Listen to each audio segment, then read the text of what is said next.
Hello, everybody, and welcome to our talk this evening, Vice-Chancellor's talk with Peter Gabriel. The idea for this talk actually came unsolicited via an email from a student, a PhD student in fashion, who contacted me and sort of said, what about getting Peter Gabriel to come and talk at the RCA? Do you think he would do it? He didn't realize that Peter had actually got an honorary doctorate from the college. So it was quite a nice email response because I sent back pretty quickly and sort of said, yes, I think that one's going to be able to, we could land that one, I'm pretty sure. So we are delighted to have landed Peter Gabriel. Welcome back to the RCA, welcome back to the world of Zoom. I'm sure you've spent more time in the Zoom world than you care to recount. And welcome to our wonderful head of fashion, Zowie Broach, who is going to be interviewing Peter this evening. I'm going to begin by a few words of introduction and cite some of the many accomplishments of Peter Gabriel. So let me begin by saying that Peter is really such a groundbreaking musician. He's a groundbreaking writer, humanitarian, and supporter of the arts. He founded the progressive rock band Genesis in 1967 with a group of school friends. And their first studio album was entitled From Genesis to Revelation. And it spawned, of course, their debut single, which was called Silent Sun. And it began a really very highly experimental 8-year run with Peter on lead vocals, which, as well as being the key lyricist for the band, also saw him contribute a host of additional instruments to the set, including the flute, the accordion, and the oboe. During the Peter Gabriel years, Genesis went on to record the subsequent albums Trespass in 1970, Nursery Crime in 1971, I'm afraid I'm old enough to remember buying that one, Foxtrot in 1972, Selling England by the Pound, plus a live album in 1973, and The Lamb Lies Down on Broadway in 74. One of the most notable elements of Peter's influence on the music and visual culture of progressive rock in the late 60s and early 70s was the combination of lyrical storytelling and the lavish, character-based costumes during live performances with Genesis, which soon became synonymous with the band's music and, of course, image. Peter's creative visual performances during this period would include a host of rotating stage costumes, which included such props as fluorescent makeup, capes, masks, headdresses, and coats of armor. And his unique performance art would extend beyond the music, taking the live experience further by telling fictional stories to audiences in between songs. Leaving Genesis in 1975, his early solo career saw the experimentation and the visual language of his art evolve into digital realms of representation through highly inventive music videos involving animation and photographic manipulation on his own album covers. Musically, he was also introducing digital effects, which was particularly novel at this time. And he was really pioneering the digital drum sounds, which soon became the soundscapes of so many musical artists in the 80s. His first 4 solo albums were simply titled Peter Gabriel and used the same simple typeface. They were differentiated only by the images used on the cover. And this was, I think, influenced by the way in which a magazine publishes subsequent volumes of new content under the same title. Outside, of course, in 1987, he collaborated with Aardman Animation and RCA alumni, the Brothers Key, and he broke new ground with the arresting images in the video to his song Sledgehammer, which was taken from the 5th solo album, So.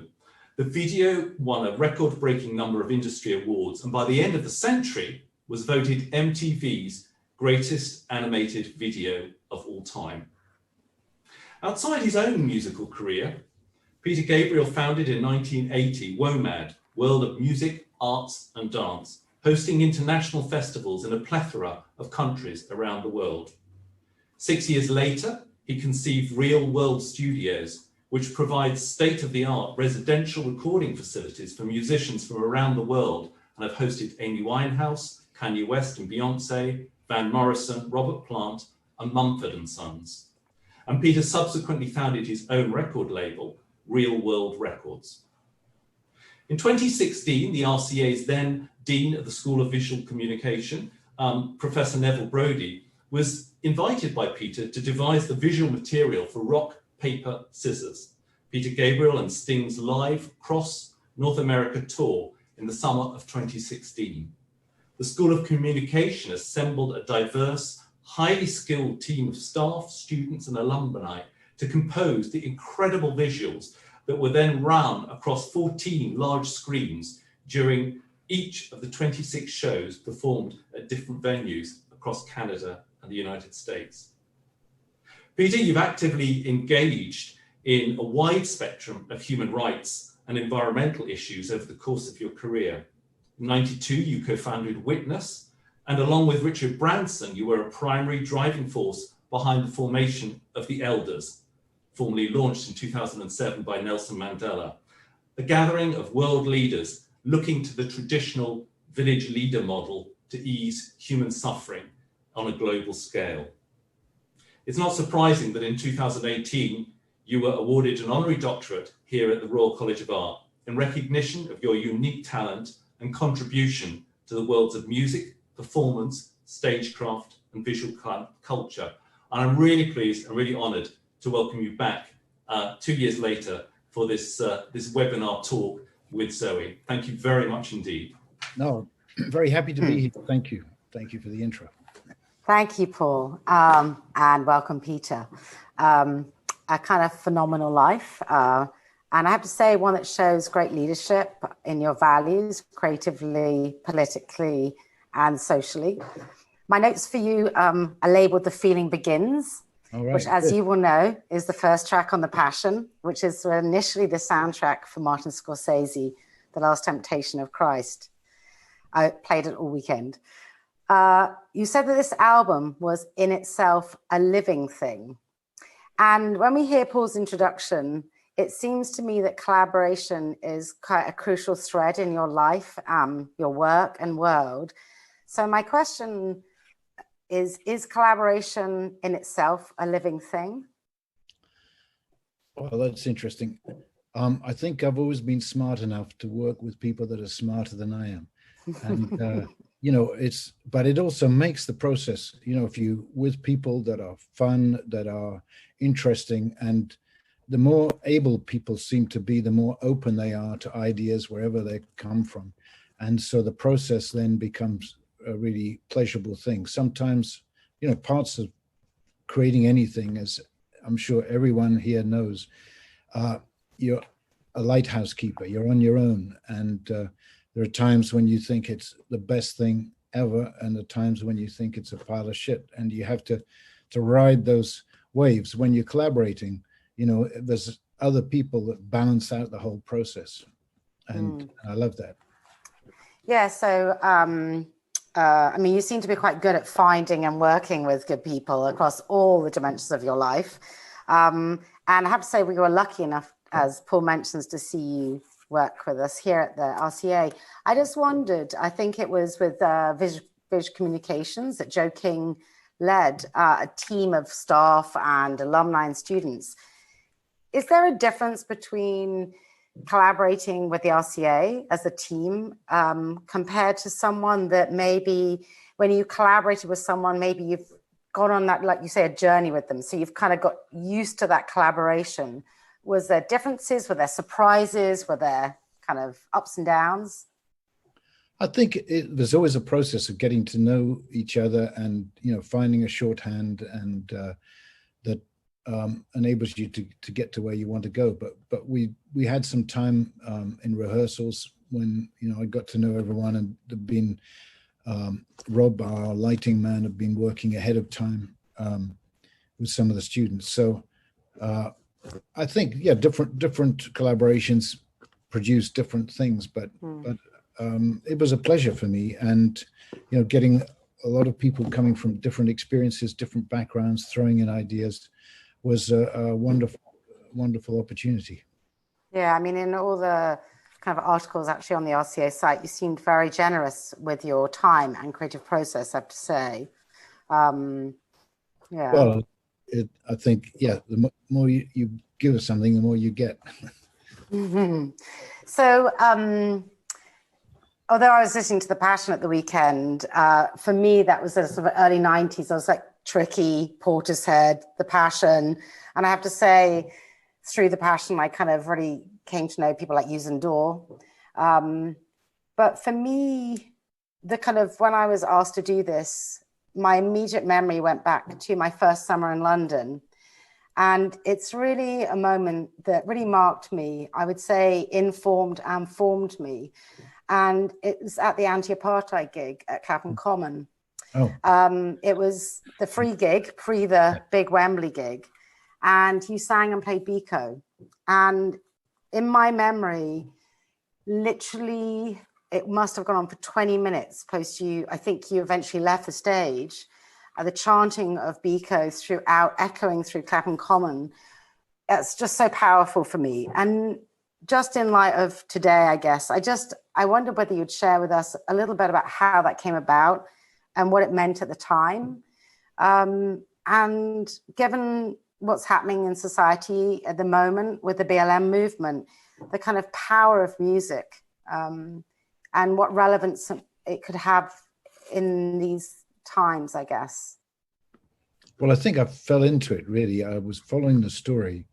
There wasn't a huge amount of publicity, but there was enough, we thought, to protect Steve Biko when he was arrested, that would stop horrible things from happening to him. But that wasn't the case. And so it was, when we learned of his death, there was a real sense of shock. And I hadn't written anything overtly political before, and was, because I come from a sort of middle-class background and a prog band, I thought, well, maybe this isn't going to be taken seriously. And then actually Tom Robinson, who was a friend at the time, said, if it puts attention and money in the right direction, it doesn't matter what you think, you just get on with it. And it was good advice, and it sort of changed. I mean, it led me into the human rights movement, really, and that was that definitely changed my life. So it was a calling card.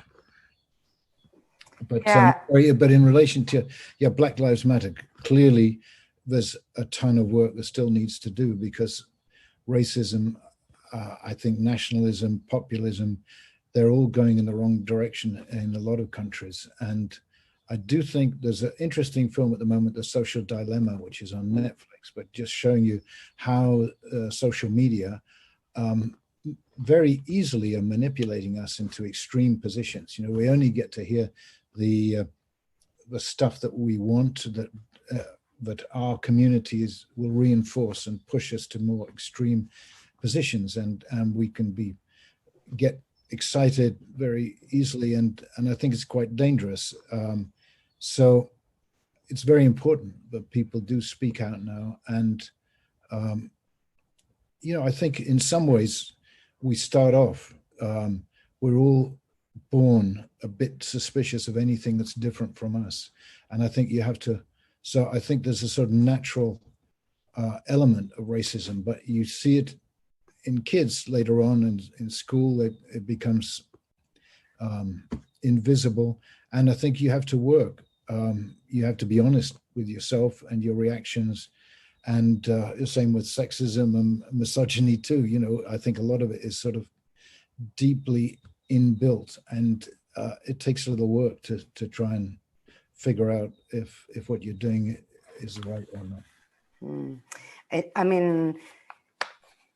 I think that we led through to the 90s where we saw actually quite a lot of hope, I think, like maybe 10 years later. The 80s seemed to me a time where the music was used as a very pre-social media time to be that influence to help us listen, maybe to help us learn. And I think the 90s seem quite positive. And then, of course, we see Nelson Mandela released, and you go on to be a sort of a driving force, I believe, to create the elders that Nelson Mandela founded. And we're 20 years since his release from 27 years in prison. I mean, he said at the beginning of the elders will support courage where there is fear, foster agreement where there is conflict, and inspire hope where there is despair. The elders seem to do amazing things. I mean, phenomenal. And there is this tectonic shift occurring where maybe when we look back, as you so rightly say, we have so many flaws and we have been so slow in our actions. I wondered what you felt the elders, or whether you know in working with them, what their response is this year, and then also this idea of working with younger communities. So this idea called the elders, but working with the younger communities, whether it's the RCA, and helping create new leadership, I guess, and new ways of us just making sure the planet is better, that as people we're better. I just wonder whether you would share some of that before we kind of move into the students' questions. Sure. Well, I think the dream was that might be a pincer movement from the older generation who've sort of lived and experienced a few things and hopefully picked up a bit of wisdom, and from young people who are full of idealism and, you know, haven't learned to say, no, I can't do that. You know, and that it's the middle-aged in power in the middle that need tempering from both sides. So that was a thought. And the fact that, you know, in a lot of village communities, you have the conflicts or long-term thinking done by the elders. And, you know, why don't we have a group of global elders? What's so obvious now with pandemics, with climate change, with ocean destruction, is that, you know, governments and leaders can jump up and down all they want, but unless they actually work together, it's futile. You know, it was on the news today, someone talked about trying to control the pandemic as controlling pee in the swimming lane. You know, it spreads. We're in a world that people move and travel, you know, even in pandemic time. And unless there's an agreement, similarly, you know, if one country, without naming names, grabs all the vaccines or some of the therapies, they're still going to be totally at risk from everyone else, unless they shut the borders completely. So I think that's one of the things that hopefully the elders can have an maybe incremental, but a small effect on is just encouraging leaders to look outside their own national interests and also think long term. Yeah, you have an amazing group. I mean, Mary Robinson is one awesome woman, I have to say. Yes, indeed. No, and we've had, you know, Tutu and Kofi Annan, Jimmy Carter. There's an amazing group. Yeah, beyond amazing. So let's go to the students because their voices are most key here. The first student, I think possibly a lot to do with our time zone situation, couldn't make it. So she, although actually I just read she's in Denmark, so I'm not sure where she is, but she's from Design Products, Lise. And again, this might kind of spin off the elders and or other projects you're doing. She asked, how can innovative technology in design products enhance the experience of well-being in healthcare today and in the future? Well, I was really happy to see that question because it's been a bit of an obsession. My wife had a horrible cancer, but she only managed to survive through access to immunotherapy. So we spent a lot of time in hospitals and thinking, but actually there's a ton of stuff that can be done, that there's sort of dependence on the big pharma, you know, who really are not going to provide access to the key drugs around the world without a fight, because they have shareholders to answer to. I'm not saying it's all a sort of terrible conspiracy, but it's very hard to see access to high-tech medicine, which is going to become more and more essential in the future, being achieved unless we make some serious changes. And I think design has a big role in that. So we have two projects that we're excited about. One is called the TAP, which is essentially an idea of trying to get monitoring so that you take all your possible monitoring sources at the moment, whether it's your Fitbit or iWatch or blood monitor, things that can be attached to the phone. You could maybe monitor breath, pee, poo, all these things on a regular basis. And these things could be put together and allowed to communicate with each other. So a bit like a pilot, he doesn't look at all the things going on in a complex plane. He just has a board saying, look out, there's some issue here or there. And that's what we want, I think, for healthcare. And that is a design problem in part, and I think we're moving to the age where you can get therapies, high-tech therapies at home. Home is going to be the hospital of the future. And it's much more affordable then. And so was the other initiative is a thing called MAPSI, which is Medical Applications of the Physical Sciences Initiative. And Mary Lou Jepson, for example, is working with infrared light and ultrasound for a scanner that maybe for $100 will eventually produce a better scanner than an MRI. So you'll be able to monitor things day by day, week by week. There is the Focused Ultrasound Foundation pushing sound use to kill off particular cells like cancerous cells, for example. There's an Israeli company called NovaCure who use electromagnetic fields, and they can be tuned for different cancers. I know I'm going off down a side path here, but it's all really exciting stuff. So in a way, the physical sciences with add-ons to the mobile should provide us, along with AI and machine learning, with high-tech healthcare for everyone, affordable healthcare in the future. And I'm sure some of your design team could play a really important role in that. Yeah, if you haven't met him, you should meet Rama Garawu, who's head of the Helen Hamlin Center. I think you guys would just tick. And yeah, as you said, like at this point, capitalism is not particularly the best construct at kind of allowing things to go forward, but it is that connectivity of all our design thinking. We're smart as hell, beautiful people. We just need to stop screwing things up and doing it right, as you so rightly say, or I said actually, but my language, excuse me. Sorry, just one quote there, which I keep coming back to, which is William Gibson, which is, the future is here, it's just not evenly distributed. I may not have that exactly, but I love that quote. Amazing.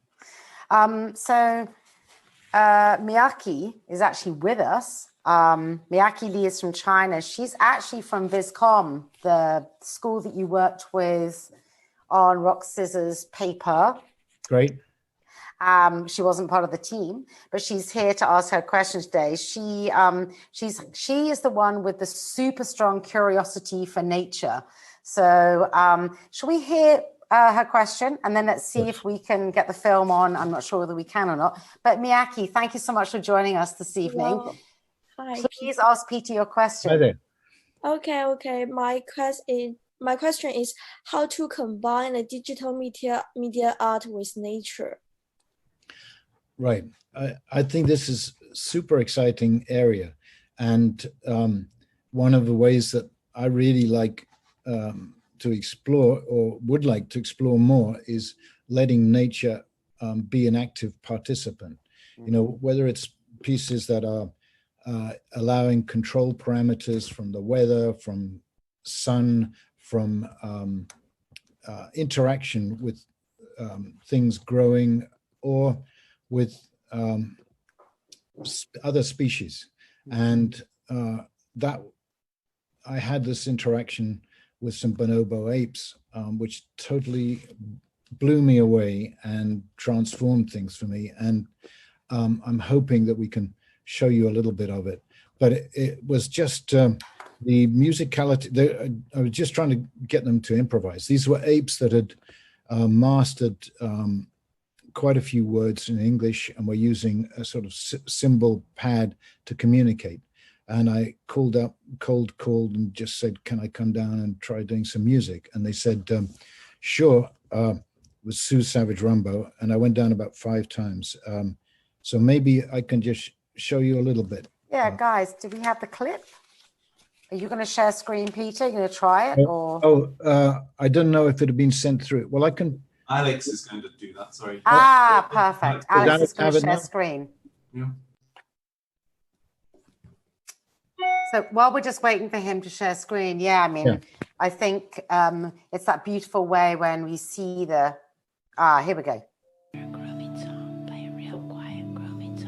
So we asked her what she wanted this song to be about. She said grooming. I was sitting next door in the kitchen. You can see a bit of the keyboard, and I asked her to play with just one finger.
She likes this note, and then she goes straight away to an octave.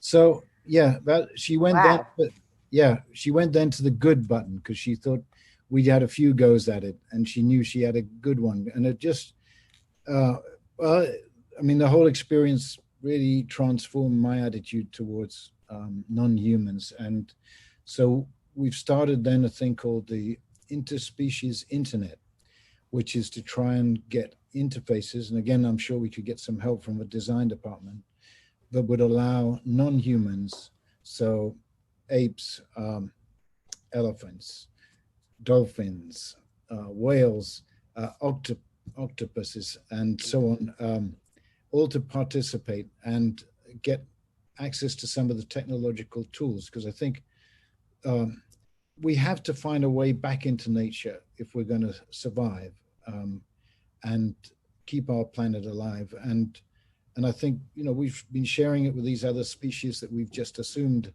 are dumb, that we can eat them and turn them into shoes and handbags and that's it. But actually they have a lot more to offer and to teach us. And the indigenous peoples of a lot of countries always have known this, and we have a lot to learn.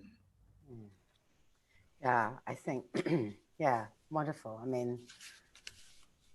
The planet doesn't need us, we need it, right? Yeah.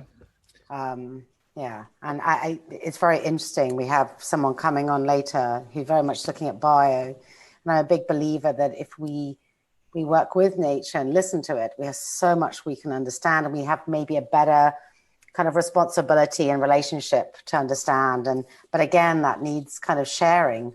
As you sort of talked about the different leaders, it's that kind of global connectivity of that understanding and knowledge. Amazing. But just on that too, I think, for my generation, tech was the big solution. It was going to liberate people and open things up and connect them. And it did a lot of fantastic things, but now we're seeing the dark side of tech.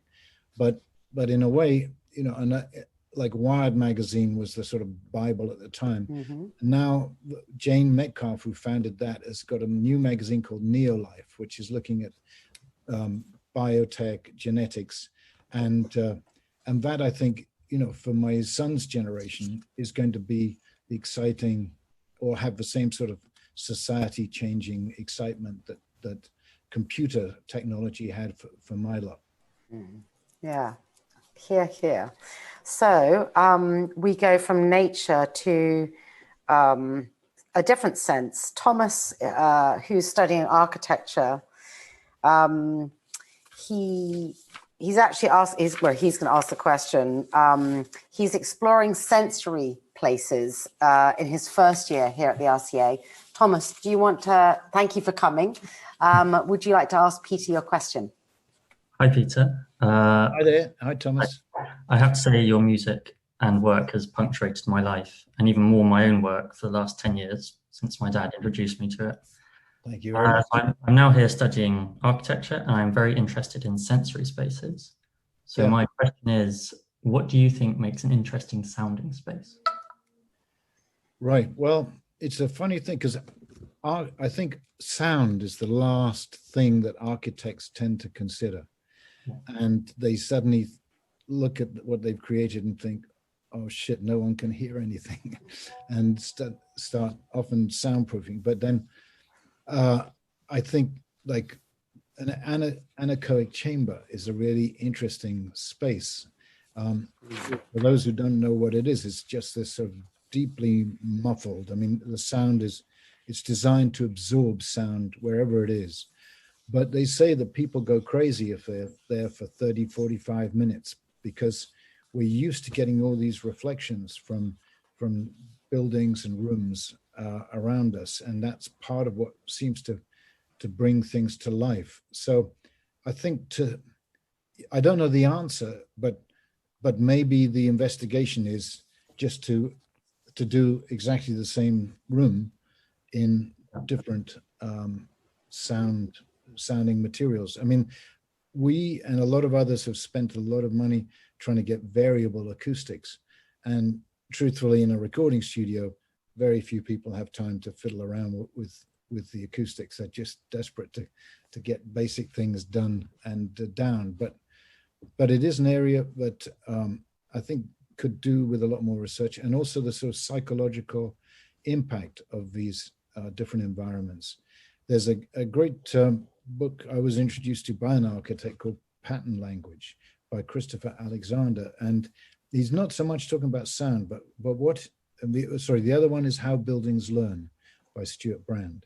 But what was good about pattern language is that Christopher Alexander used to observe how people use space, and so if a room had light from two directions. I mean, he was very in vogue at one time, and I think he's pretty unfashionable now, but light from two directions would get more use, encourage window seat. I've actually got seats by my front door, which as a result of that book. And he would look at, architects would often design great, beautiful pathways, but people would go for their coffee in the quickest, shortest route. And so it's sort of balancing the idea and the dream of the architect with the realities of human usage. So I think, and also the emotional responses, we don't yet have a good scale of understanding the emotional response to building and spaces and acoustic treatments. And I think that would be a useful piece of science. I think a lot of these areas, there is great potential from artists working with scientists and vice versa, but also in the biotech world. It's interesting, your question, Thomas, because at the weekend, F1 are talking about sound, because basically, probably we can't have cars driving around pumping out, petrol fumes going forward. It kind of doesn't make sense if we're going to be committed to our planet. And so, of course, but with electric cars, one of the issues is sound. And they said how, you know, part of the relationship to F1 is sound. And so, and then I think about, we're on Zoom so much where we don't smell, we're losing all the nuances of how we would react to each other. But the one thing, even more than visual for me, is the sound. And we kind of, I mean, you know, I don't have the best headphones, and has sound through the way that we're now all speaking with each other really been considered? It seems quite a crucial sense to me in the next few years. One thing I would like to add is I've been in New York a couple of times when there's been a major dump of snow. And it slows down the traffic, but it also transforms the behavior, because this soft material absorbs all the sound. And so this city where you've had all these ambulances and alarms and so on, bashing from parallel surface to parallel surface, you know, they suddenly get absorbed.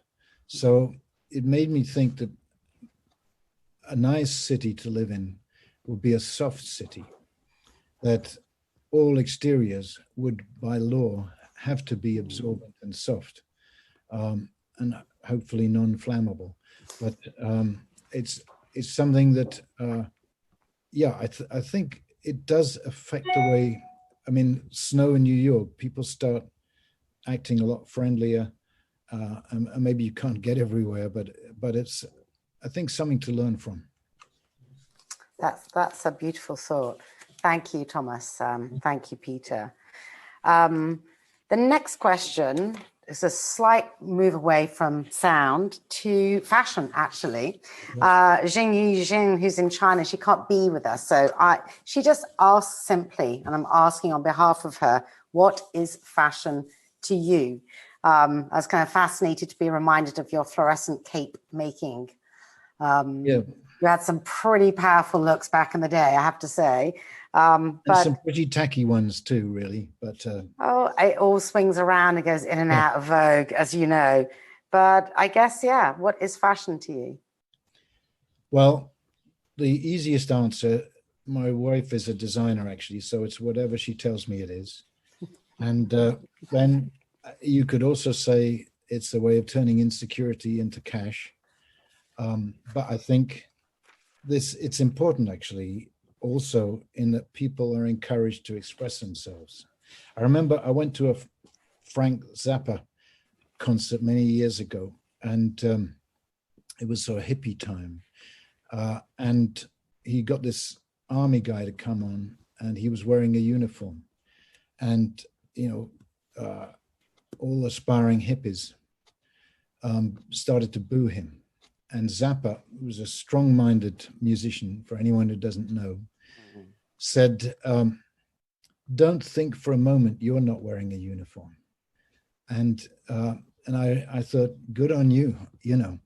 And that's the thing. I think we want to express ourselves and push ourselves out, but we have the luxury of thinking that we're these independent, strong-willed islands. But truthfully, we're very influenced by everyone around us, and we want to find our place in it. And so I think it's a complicated world, fashion. And I mean, there are arguments about, you know, my wife works with cashmere too, so this is a regular subject for debate.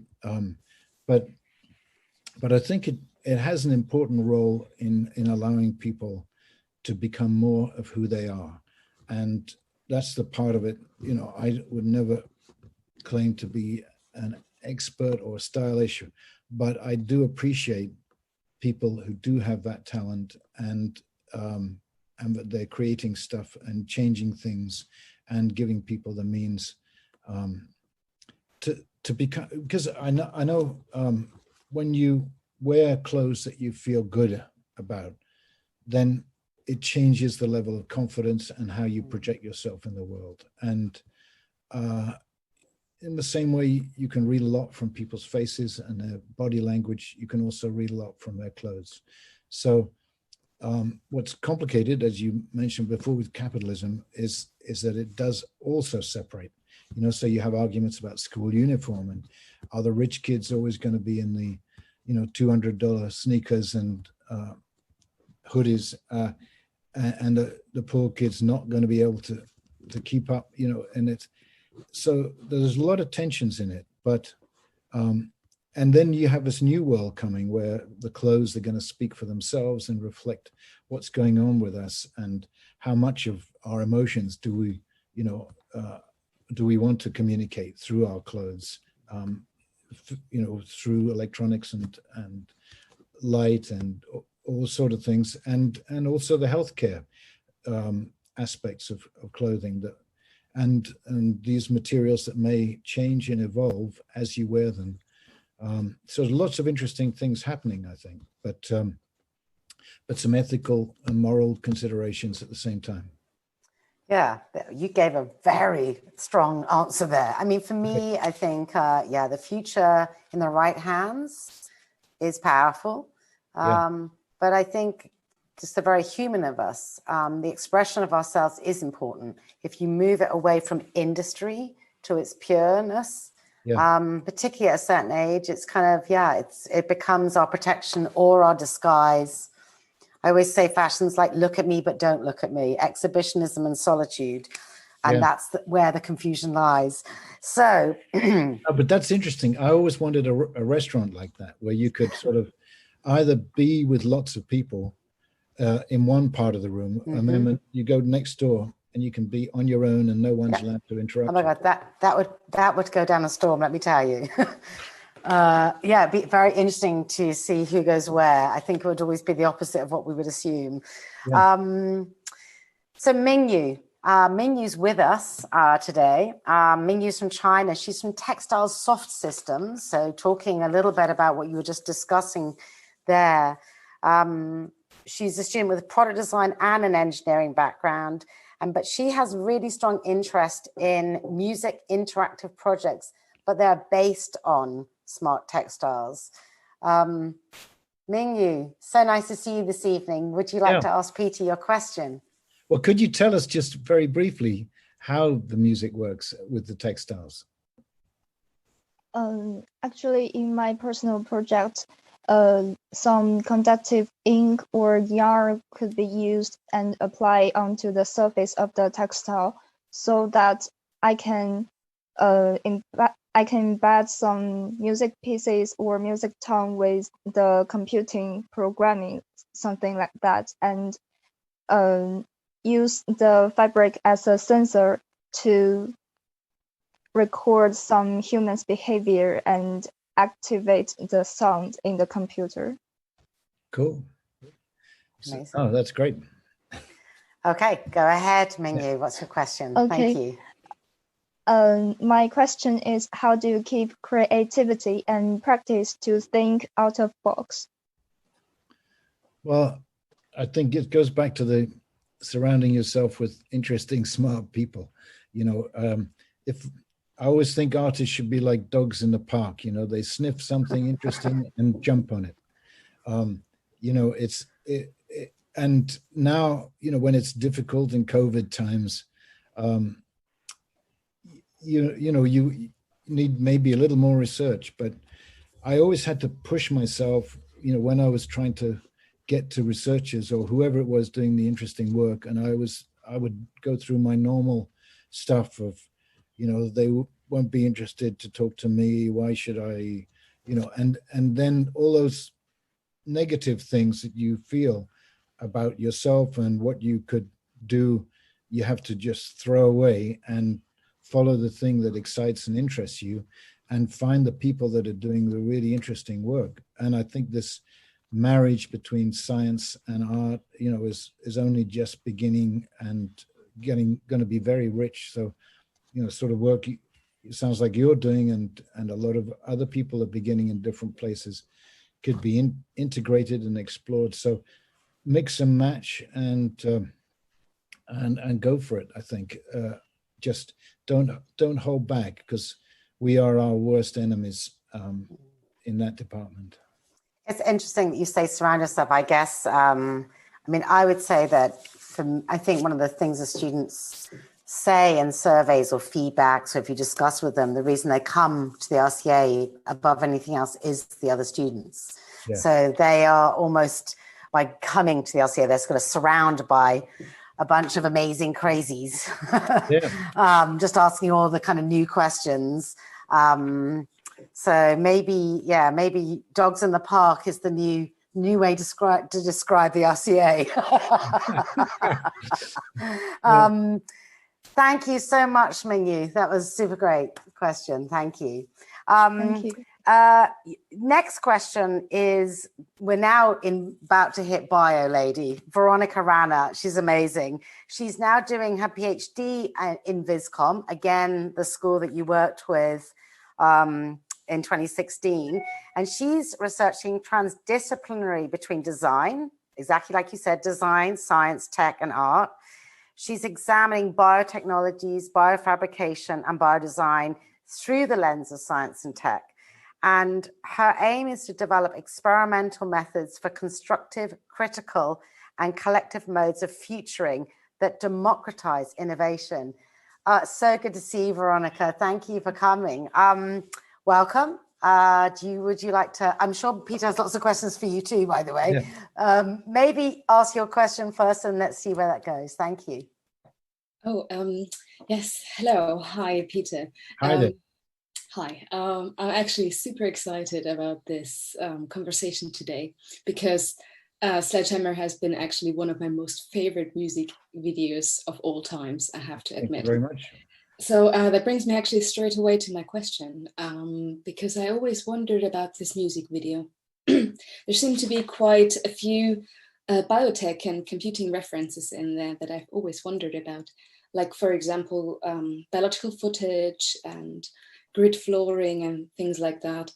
And I was wondering if, judging your interest in healthcare and biomedicine today, if these choices back then were a conscious choice or if this was somehow more subconscious back then.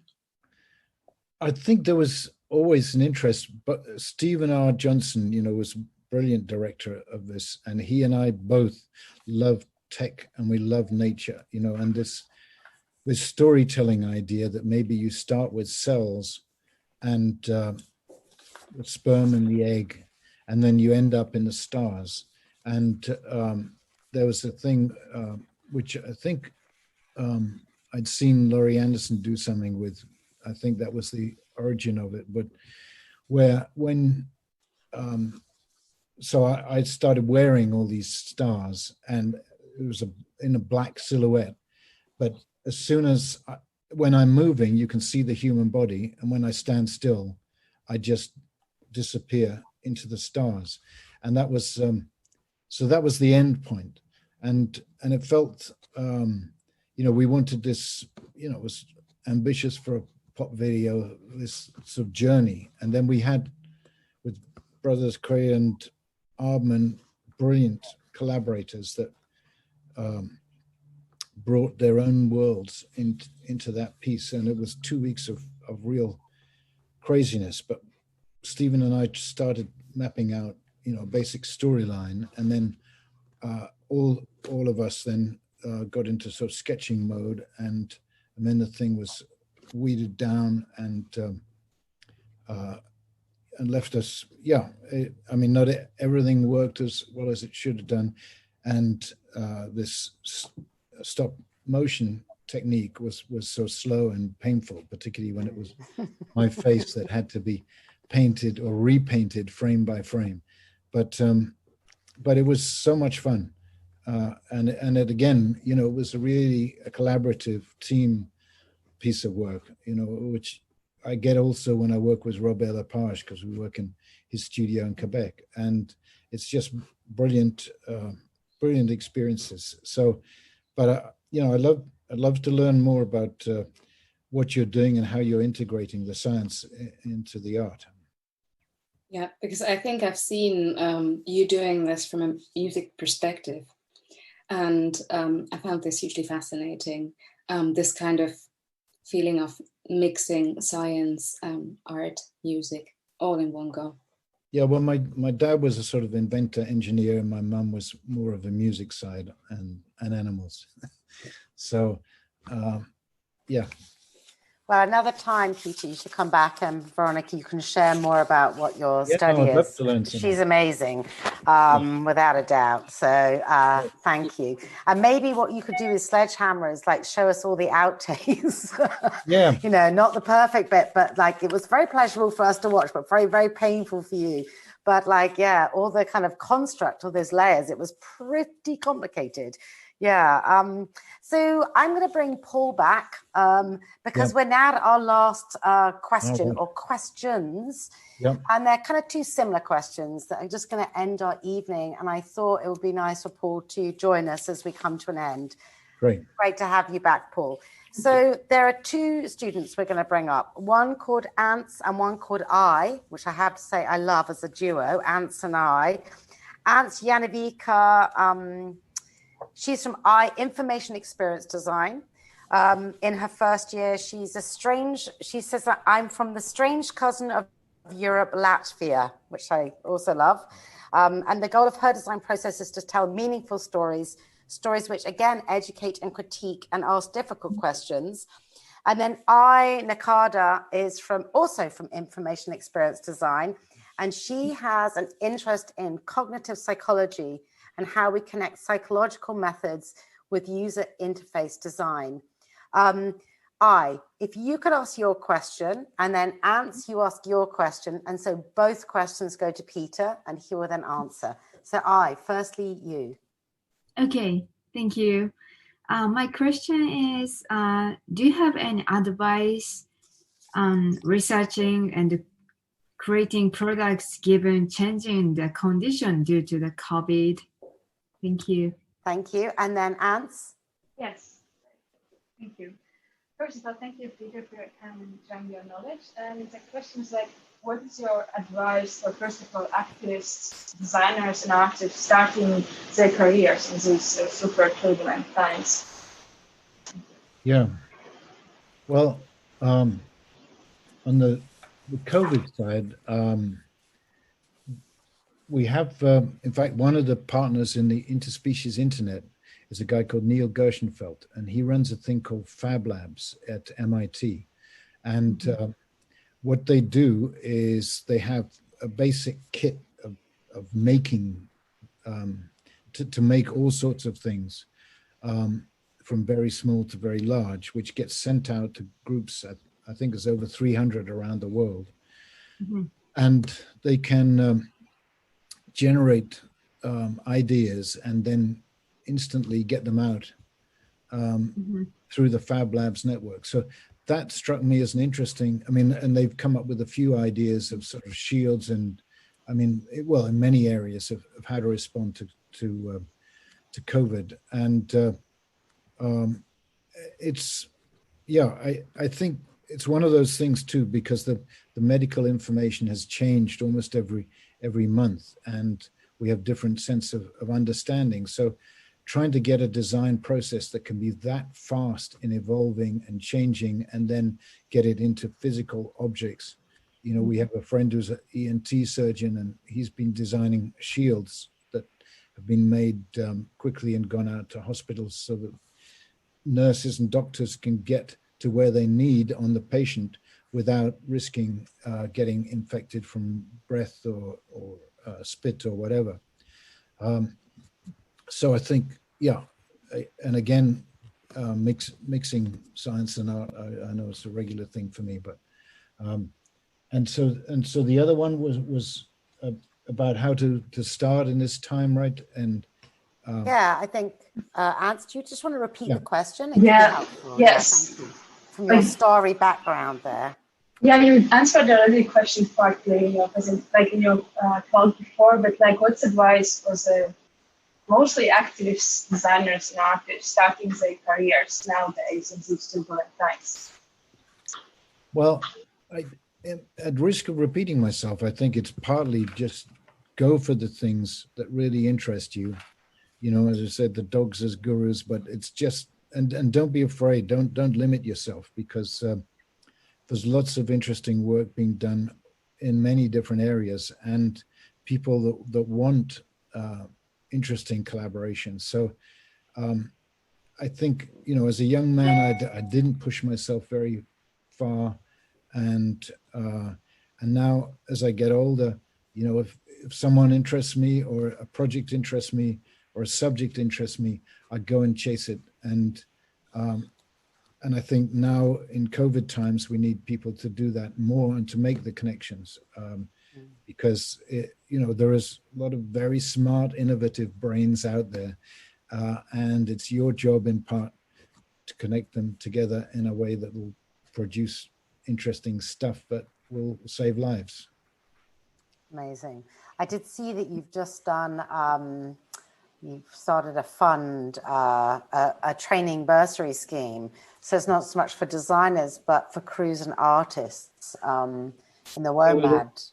Yeah, I mean, we just heard actually lunchtime today that we got a government grant for our World Music Festival, which is fantastic because it was facing closure. But it's brilliant that they are getting support. But I think, yeah, crews particularly are getting hit very hard, because in the whole sort of live entertainment festival world, that's just died a horrible death, and only some are going to make it through the other side. So I think, yeah, we need to have a few more initiatives. I mean, obviously the kitty can't go on looking after everyone, and in the end, we're going to have to start putting a lot more into the kitty.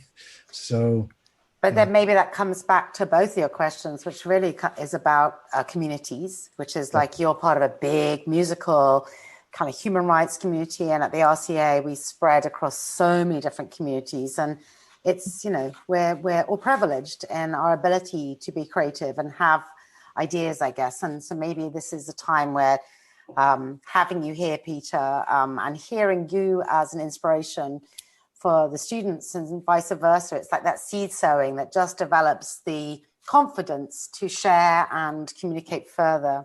So just before I pause you to Paul, just to say thank you, Anka and I, but Peter, thank you so much. I would say you seem to be drawn to amazing people. So, you know, thank you for coming and being here, but also to powerful stories. And you have such wisdom that you tell them and you share them. And so thank you at a time when I feel we truly need to know what it is to be human, and to know how to protect not just humans' rights, but the Earth's rights, and to understand profoundly. You seem to ask that throughout your life's work. And so answering the questions today has been amazing. So thank you so much. And thank Paul, you for all the questions and the interview. A lot of interesting ideas, and a lot for me to learn from in the future. So I appreciate that. Great. Well, thank you, Peter, so much. I mean, I think the RCA is moving more and more into this area of tech, and art meets science, meets engineering, meets architecture, meets everything. And I think that we would love to engage more with you on that sort of front. I think the idea of soft cities certainly is going to be something I'm going to take away with me. I think it's a fantastic idea, and that abiding image of that very beautiful ape playing the keyboard. I mean, it's just absolutely inspiring and beautiful. It really is. Thank you very much indeed. And thank you to all of our students. It's great to meet some new first years on this call. So thanks all very much indeed. And Zowie, as ever, thank you for such insight. It was wonderful, compared, if that's the right word. Exactly. Thank you. Thanks, Peter. Thanks to everyone. Really enjoyed it. Thank you. Thank you.